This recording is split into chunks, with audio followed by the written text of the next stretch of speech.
নমস্কাৰ, এই মুহূৰ্তত লৈ আহিছোঁ আপোনালোকৰ কাৰণে বহুকেইটা গুৰুত্বপূৰ্ণ খবৰ লগতে বহুকেইটা ভয়ংকৰ খবৰ। প্ৰতিটো খবৰে আপোনালোকে জনাটো অতিকৈ প্ৰয়োজনীয়। সম্পূৰ্ণ খবৰকেইটা জনাৰ আগত আপুনি যদি মোৰ চেনেলটোত নতুনকৈ আহিছে তেনেহ'লে চেনেলটো ছাবস্ক্ৰাইব কৰি ল'ব, লগতে লাইক এটা দি মোক উৎসাহিত কৰিব। এই মুহূৰ্তত দিব বিচাৰিছোঁ প্ৰথমটো গুৰুত্বপূৰ্ণ খবৰ আপোনালোকৰ কাৰণে। অসমৰ ৰাজনীতিৰ পৰা Akhil Gogoi tata bye bye. ৰাজ্যৰ ভিতৰতে পিছ পৰি থকা শিৱসাগৰত উন্নয়ন লাগে। এই মুহূৰ্তত জনাইছো ৰাজনৈতিক এটা গুৰুত্বপূৰ্ণ খবৰ। শিৱসাগৰৰ পৰা Akhil Gogoi tata bye bye. বিগত 5 বছৰে শিৱসাগৰ কোনো উন্নয়ন নকৰিলে অখিল গগৈয়ে। শিৱসাগৰ উন্নয়ন স্বাৰ্থত এতিয়া বিজেপিৰ সমৰ্থন দল সংগঠনৰ 14টাকৈ জাতীয় সংগঠনে মুকলিকৈ সমৰ্থন দিলে বিজেপি প্ৰাৰ্থী কুশল দুৱাৰীক। শিৱসাগৰত 14টা জাতীয় দল সংগঠনৰ সৈতে কুশল দুৱাৰীৰ নিৰ্বাচনী সভা। জাতীয় সংগ্ৰামী সেনা অসম আটাচু, টাই আহোম যুৱ পৰিষদ, আহোম জাতীয় গণমঞ্চ, সংগ্ৰামী যুৱ ছাত্ৰ পৰিষদ, সংগ্ৰামী সেনা অসম, সদৌ অসম অনুসূচিত জাতি ছাত্ৰ সন্থা, টাই আহোম যুৱ পৰিষদকে ধৰি 14টা দল সংগঠনে মুক্ত সমৰ্থন কুশল দুৱাৰীলৈ। দিব লৈছো অন্য এক গুৰুত্বপূৰ্ণ খবৰ। বুকিং কৰিও ৰন্ধন গেছৰ চিলিণ্ডাৰ পোৱা নাই নেকি? পূৰ্বৰ দৰে এতিয়া লগে লগে নাহে ডেলিভাৰী মেছেজ। এই মুহূৰ্তত জনাইছো গুৰুত্বপূৰ্ণ খবৰ। ৰন্ধন গেছৰ নাটনিৰ সময়তে ডাঙৰ খবৰ। বুকিং কৰাৰ বাবে মুকলি কৰা হ'ল নতুন নম্বৰ। বুকিং নিশ্চিত হোৱাৰ পিছতেই আপোনালৈ আহিব কনফাৰ্ম মেছেজ।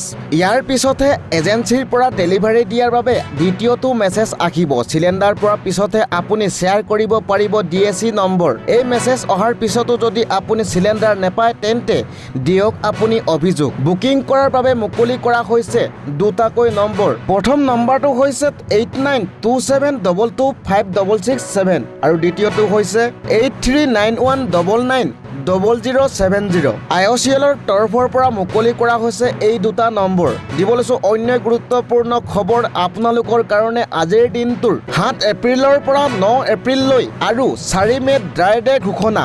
বন্ধ থাকিব দেশী বিদেশী সকলো সুৰা বিপণী। 7 এপ্ৰিল আবেলি 5 বজাৰ পৰা 9 এপ্ৰিলৰ 5 বজালৈ ড্ৰাই ডে ঘোষণা। ইয়াৰ উপৰিও 4 মে' দিনাও ভোট গণনা শেষ নোহোৱা পৰ্যন্ত বাহাল থাকিব এই নিৰ্দেশনা।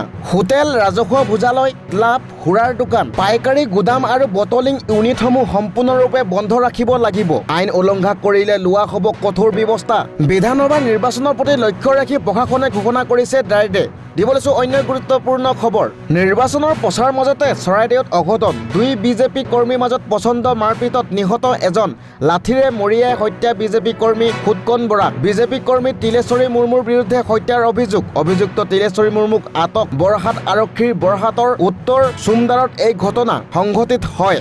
বিজেপি প্ৰচাৰ পত্ৰ বিলাই থাকোঁতে দুয়োৰে মাজত হৈছিল সংঘাত। দিব লৈছো অন্য গুৰুত্বপূৰ্ণ খবৰ। বৰাক উপত্যকাত নিৰ্বাচনী প্ৰচাৰ চলাই থকাৰ সময়তে মুখ্যমন্ত্ৰী হিমন্ত বিশ্ব শৰ্মাৰ কংগ্ৰেছৰ সাংসদ গৌৰৱ গগৈক তীব্ৰ সমালোচনা। মুখ্যমন্ত্ৰী হিমন্ত বিশ্ব শৰ্মাই কয় যে পাকিস্তানৰ মিডিয়াই গৌৰৱ গগৈক ক্লিন চিট দিয়াটো এক গভীৰ ষড়যন্ত্ৰ অংশ। সাংবাদিকে কৰা প্ৰশ্ন উত্তৰত মুখ্যমন্ত্ৰী হিমন্ত বিশ্ব শৰ্মাই কয় যে পাকিস্তান মিডিয়াই যদি কোনো ভাৰতীয় ৰাজনৈতিকবিদ সমৰ্থন কৰে বা ক্লিন চিট দিয়ে তেন্তে তাৰ পাছত নিশ্চিত কোনো উদ্দেশ্য থাকে। পাকিস্তানৰ মিডিয়া এতিয়া গৌৰৱ গগৈক ক্লিন চিট দি সনাতনী পৰম্পৰা ধ্বংস কৰিবলৈ ষড়যন্ত্ৰ লিপ্ত হৈছে। লগতে কয় যে গৌৰৱ গগৈক পাকিস্তানী মিডিয়া সম্পূৰ্ণ ক্লিন চিট দিয়াটো প্ৰমাণ কৰিছে যে গৌৰৱ গগৈ পাকিস্তানী এজেণ্ট হয়। ইয়াৰ লগতে হিমন্ত বিশ্ব শৰ্মাই জনতাক সাৱধান হ'বলৈ আহ্বান জনায় যে আৰু কয় যে আগন্তুক নিৰ্বাচনত সঠিক সিদ্ধান্ত লোৱাটো অত্যন্ত জৰুৰী। দিব লৈছো অন্য গুৰুত্বপূৰ্ণ খবৰ আপোনালোকৰ কাৰণে। অসমত নিৰ্বাচনী প্ৰচাৰ চলাবলৈ আহিব প্ৰাক্তন IPS বিষয়া তথা বিজেপিৰ বিধায়ক আনন্দ মিশ্ৰই। তিনিচুকীয়া, লখিমপুৰ আৰু নগাঁৱত আনন্দ মিশ্ৰই চলাব নিৰ্বাচনী প্ৰচাৰ। 5 এপ্ৰিলত তিনিচুকীয়াত প্ৰচাৰ চলাব বিজেপি নেতা আনন্দ মিশ্ৰই। বিজেপি প্ৰাৰ্থী পুলক গোহাঁই হৈ আনন্দ মিশ্ৰই চলাব প্ৰচাৰ।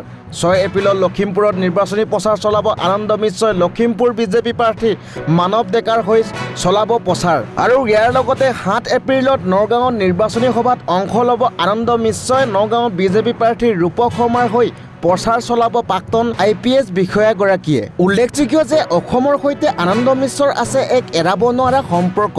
দীৰ্ঘদিন ধৰি অসমত কৰ্মৰত হৈ আছিল এইগৰাকী প্ৰাক্তন IPS বিষয়া। অসমত থকা সময়ছোৱাত নগাঁও আৰু লখিমপুৰ আৰক্ষী অধীক্ষক হিচাপে কাৰ্যনিৰ্বাহ কৰিছিল আনন্দ মিশ্ৰই। দিব লৈছো অন্য গুৰুত্বপূৰ্ণ খবৰ।